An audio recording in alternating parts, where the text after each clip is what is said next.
hard to wait for all the things that I want. Sometimes I kinda feel like it's just taking too long to get the things I want, what I think I need. But I know you know what's best for me. I'm gonna live what I believe. I'm gonna wait 'cause I know you're still working. I'm gonna have patience 'cause it'll be worth it. I'm gonna have faith, I know you have a purpose. I'm gonna wait 'cause I know you're still working on me.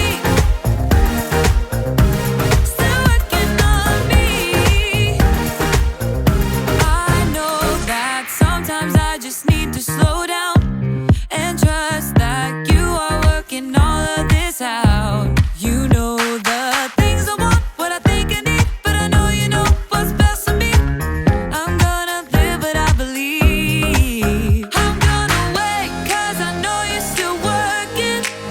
I'm gonna have patience 'cause it'll be worth it. I'm gonna have faith, I know you have a purpose. I'm gonna wait 'cause I know you're still working on me. Still working on me. I'm gonna hold up, slow down.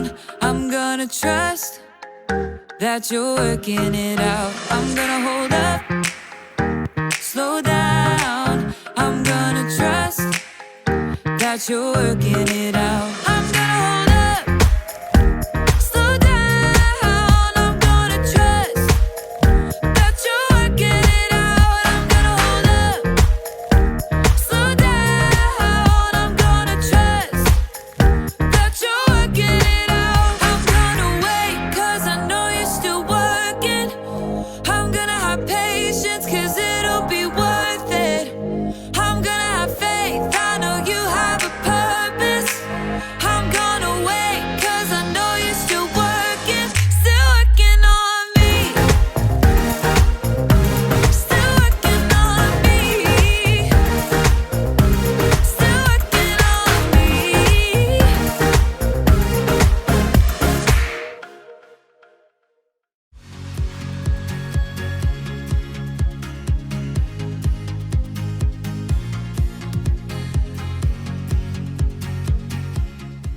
The first step will be to mix together precisely 1 cup of sugar with 1/2 cup of softened butter.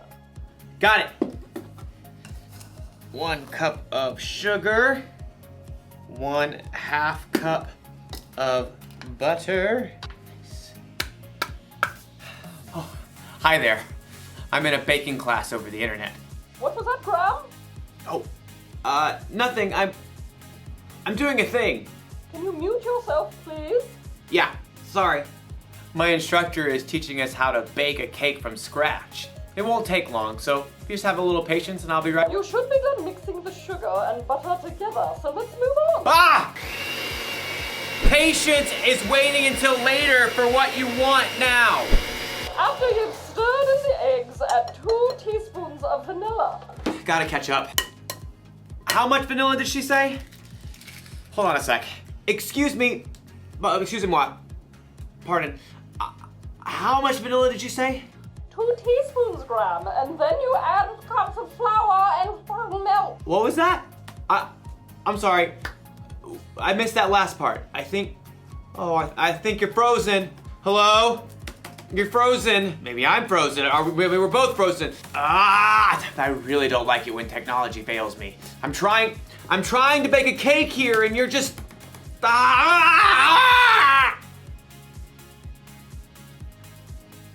And I have to wait until it unfreezes before I can make my cake.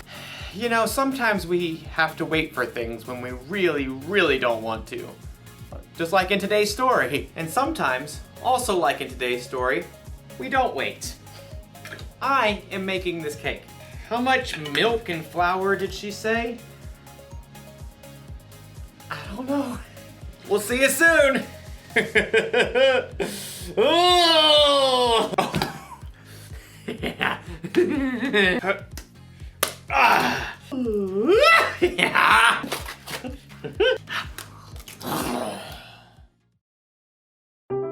The Bible. It's 66 books of history, stories, letters, and poetry that fit together to form God's one big story. The epic adventure of how He created us and loves us so much that He made a way to rescue us. As we travel through the Bible, from Genesis to Revelation, we discover people who met God and found their lives changed forever. Now, for an amazing story inspired by the book of Genesis, chapter 25, verses 24 through 34. When Abraham's son Isaac grew up, he married a girl named Rebekah. But it didn't seem as though they'd be able to have children. Please, God, give us children. But God answered Isaac's prayers, and Rebekah became pregnant with twins. Isaac, I'm pretty sure they're having a wrestling match in here. Oh, definitely boys. Rebekah asked God about the struggle she could feel. He told her, 2 nations are in your body. One nation will be stronger than the other. The older son will serve the younger one. When it was time for the babies to be born, they came out fighting. Esau was born first. He came out with a strong set of lungs and a head full of red hair. His brother Jacob was born moments later, still holding on to Esau's heel. How on earth did he manage that? The brothers shared the same birthday, but as they grew, that was about the only thing they had in common. Esau loved to roam far out into the wilderness. I would walk 500 miles and I would walk 500 more. Jacob preferred the comforts of home. The sun is so hot. I'll just take a little nap in the tent. Esau loved to hunt wild animals. That is one excellent wildebeest. Jacob preferred a different type of hunting. Not you, not you. Ha! The perfect ripe honeydew melon. One fine morning, Esau headed out into the wilds in search of adventure and some nice, juicy venison. I'll feast tonight. But Esau went all morning without spotting a single rabbit. Ugh, should have packed a lunch. In the afternoon, he tracked a deer for hours, but he missed his chance as the deer sprang away. Ah! At last, Esau headed for home, defeated. He was tired and irritated and so hungry he could eat an entire woolly mammoth. Must eat food. As Esau neared camp, a delicious smell wafted out to greet him. Food! Jacob had been home all day, resting and plucking his favorite herbs from his garden. A little coriander, some dill. As evening approached, Jacob used his savory herbs to whip up a tasty red lentil stew and a batch of fresh, buttery bread. This will crisp up nicely on the hot stones. By the time Esau had arrived in camp, Jacob's stew was simmered to perfection, and the bread was hot and crusty. Food! Food! Esau lunged for the stew cauldron, ready to grab a bowl, but Jacob blocked his path. Not so fast. Step aside, I'm hungry. Clearly. Just let me have some of that red stew. Certainly. Esau tried to dive for the stew pot again. Just one itty-bitty thing. What? Well, first, give me the rights that belong to you as the oldest son. Esau spent more time listening to his stomach than his brain. So in that moment, his stomach won out. Look, I'm dying of hunger. If I die, those rights are pointless anyway. Now give me that stew. Esau sprang forward once more. Promise to give me your rights. Fine. Fine what? Fine, I promise. Promise what? I promise to give you my rights as the oldest. Cool. Help yourself. Jacob stepped aside as Esau hurled himself at the stew pot. Stew! Esau happily gorged himself on rich stew and fresh bread.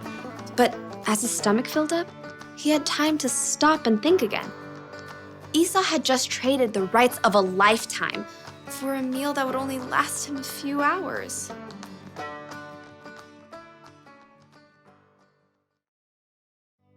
Let me give you a little advice. Don't bake angry. Instead of making a cake, you end up making a mess. That's what happens when you lose patience. You make choices you normally wouldn't make and it ends up costing you. Losing patience ended up costing Esau his birthright. His brother Jacob ended up being in the family line of Jesus, so who knows what all Esau missed out on by being impatient. When we don't learn to have patience, we get frustrated easier. With ourselves, with others, with technology. There's really nothing good that can come from being impatient. So think about that when you're waiting for your turn on a video game, or when you're waiting to say something while someone else is talking, or when you're waiting for the internet to hurry up and start working again. Having patience is better than losing it. Slow down. Or you could hurt yourself or someone else. Or you could end up covered in cake batter. Here's the one thing to remember today. If you don't wait, it could cost you. If you need help waiting, ask someone you trust to come alongside you and see. Are you there? Oh. You're not frozen anymore. I lost you there for a minute. Technical difficulties. I see. How's your cake? I think I'm gonna need another lesson. Very well. Same time next week? Sure, I can wait. I may have the place cleaned up by then. Pardon? Nothing, it's a thing. I'll see you next time. So, how much flour was I supposed to use? 2 cups. How much did you use? All of it? No, that was wrong. Okay.